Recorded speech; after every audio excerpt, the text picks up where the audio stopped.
Testando o teste sobre mentalidade infantil do esquerdista.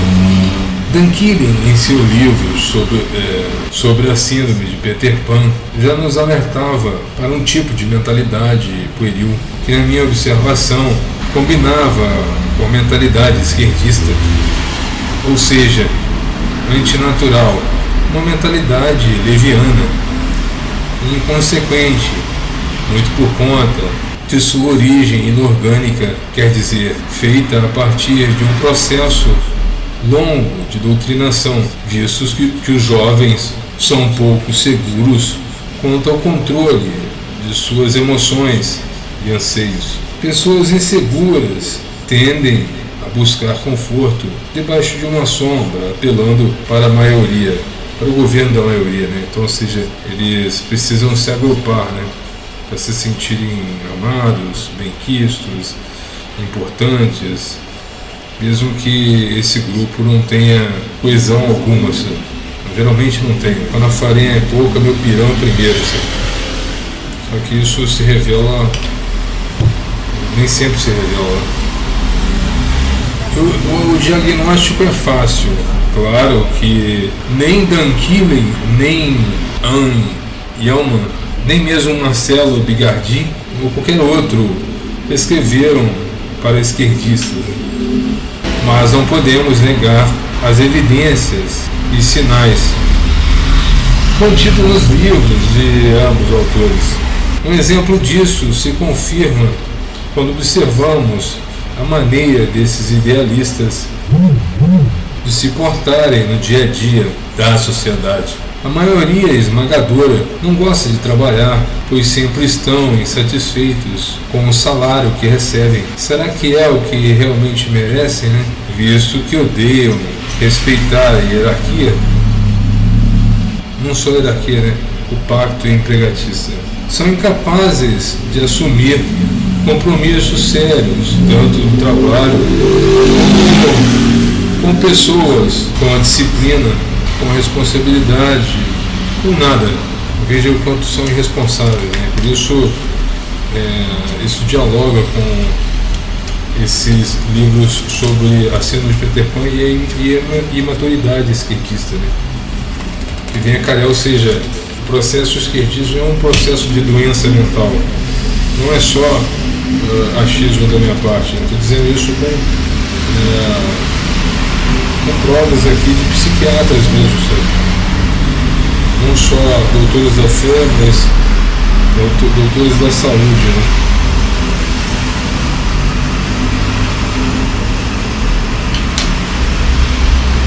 E aí, vamos ver se melhorou um pouquinho, né? Vou trocar aqui, ó. Fazer um teste aqui, só para saber um pouco. Eu acho que talvez assim seja ideal, né? Porque se eu soltar tudo aqui, ó. Ei, só um teste. Vamos ver. Vamos gravar no primeiro, pelo menos, só para ter uma ideia como é que fica. Vamos aí. Ei. Então, vamos lá. Seguindo aqui. Isso coaduna com os escritos também, né, do pastor Marcelo Bigardi. Ou seja, o jovem marxista de hoje não tem nada a ver com o revolucionário que pegou em armas no passado, pois quer mudar o mundo, uma intenção um tanto quanto boa, mas sem autonomia para lavar suas cuecas, arrumar seus quartos, sem autonomia e sem o ânimo, sem o respeito da família. São sempre as ovelhas negras, né, os recalcados, né? Então, são sempre os frustrados que se juntam com outros frustrados com uma ideologia também frustrada, sem o ânimo de viver a vida prática, né? Por isso se escondem debaixo da saia da mãe, né? Escondem recalcadamente por trás de um computador, né? Dando voz a pessoas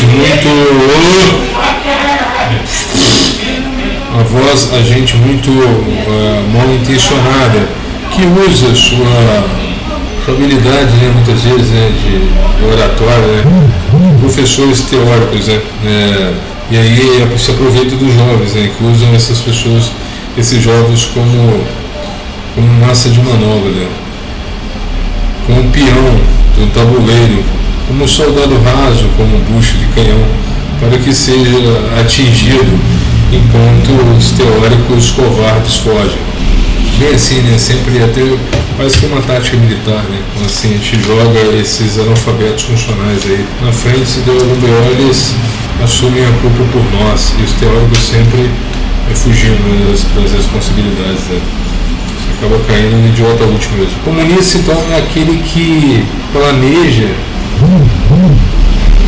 vencer debaixo do cobertor, a inércia do próprio quarto. Por falta de coragem, espera ter tudo nas mãos. Como esperam que venha um maná, que caia um manás dos céus. Né? E esse é o resumo dessa geração mimada. A geração da fragilidade, da impotência, e ao mesmo tempo da arrogância, né? E essas pessoas, diferente daquilo que elas imaginam, que elas pregam, elas se encostam, elas se arvoram em sempre como sombra, né, atrás de gurus, né, que possam fornecer algum tipo de alívio. Sempre esperam uma grande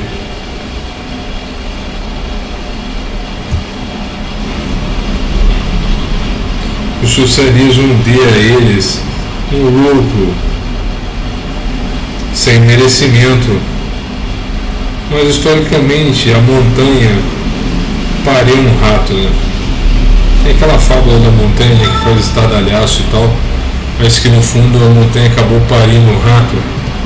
É a mesma coisa, sabe? Isso se aplica também aos socialistas, né? Porque eles vivem nessa de ficam fazendo barulho por uma coisa que no fundo não funciona, nunca funcionou, e que só faz o mundo andar para trás, é só uma perda de tempo, né? Espero um grande passo, né? Que o socialismo dê a eles um lucro sem merecimento, né? Historicamente a montanha pariu um rato. Tudo que o socialismo conquistou foram embargos, dívidas e miséria. E posso afirmar, os três autores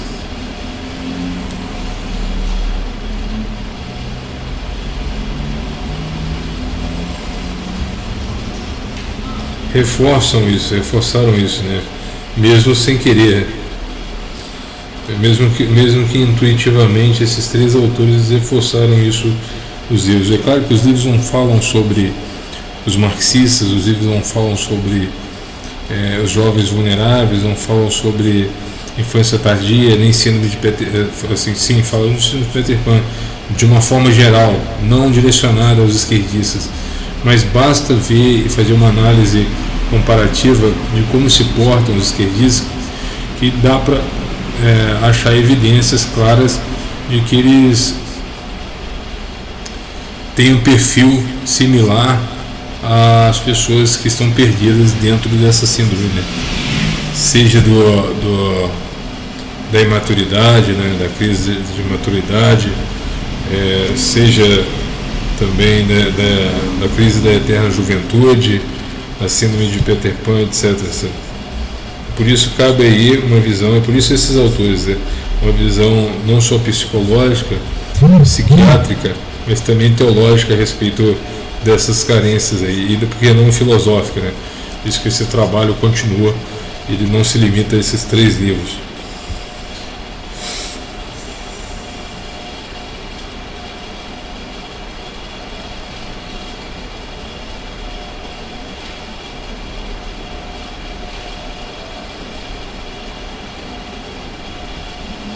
O socialismo negou aos jovens o mito do Peter Pan, da eterna juventude.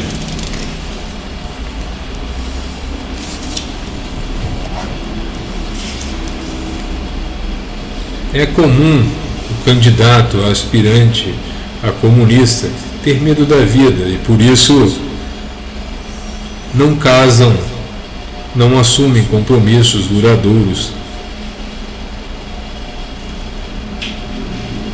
e pela sua baixa ou nula capacidade de crer em seu próprio, na sua própria potência, né?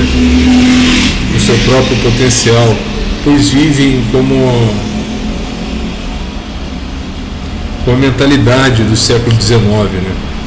É um erro gravíssimo, um engodo assim, não declarado, que o raciocínio, todo o raciocínio que os socialistas fazem é com relação ao século XIX, sabe?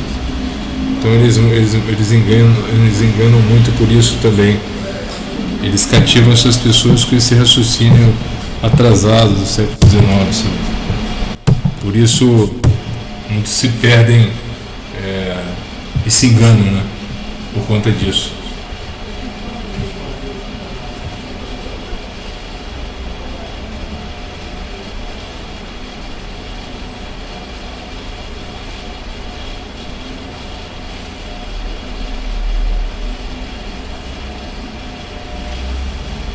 Vivendo com a mentalidade do século XIX, período em que Marx escreveu suas utopias teóricas, né?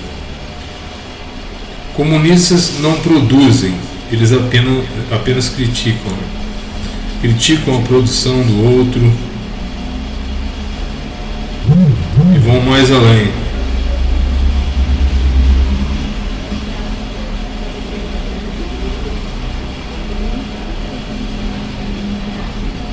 Com a ajuda da maioria, chegam a construir leis que amedrontam, né? Que castram, que aumentam o poder do Estado, que aumentam os impostos contra a própria população, tirando dela a propriedade privada, deixando o sujeito cada vez mais limitado, para que pessoas vivam como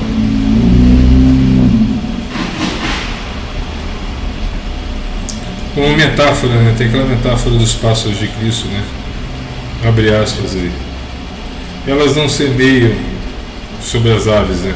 Elas não semeiam, não colhem, não ajuntam em celeiros. Contudo, o Pai sustenta. Mas o caso do comunismo é diferente. Como ele é ateu e só acredita no imanente, ou seja, nas coisas materiais, para eles esse Deus, um D minúsculo, é o Estado, e é maiúsculo, um D minúsculo e é maiúsculo, é o Estado, um pai, um tutor, um vigilante, um gigante com pés de barro, o protetor, controlador de servos e vassalos, o único para eles capaz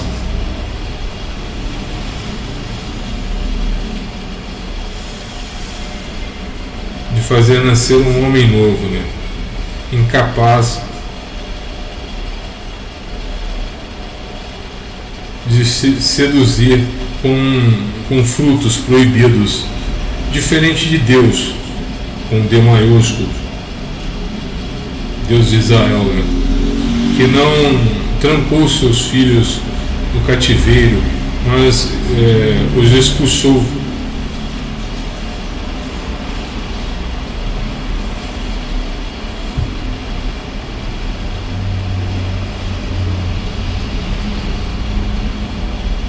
Para que lutassem pela vida e conquistassem os bens através do próprio suor, né? Pois o mundo não suporta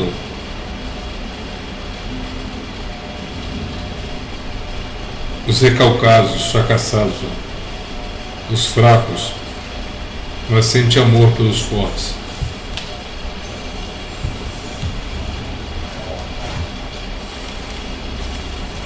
E aí, crê quem quiser, eu estou aqui para convencer ninguém, dane-se. A pergunta que não cala é a seguinte, as perguntas no caso. Qual é a sua obra?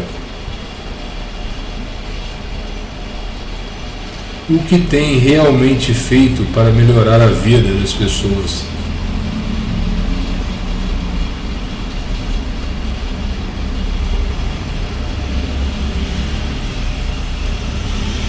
Para que terceirizar essa responsabilidade?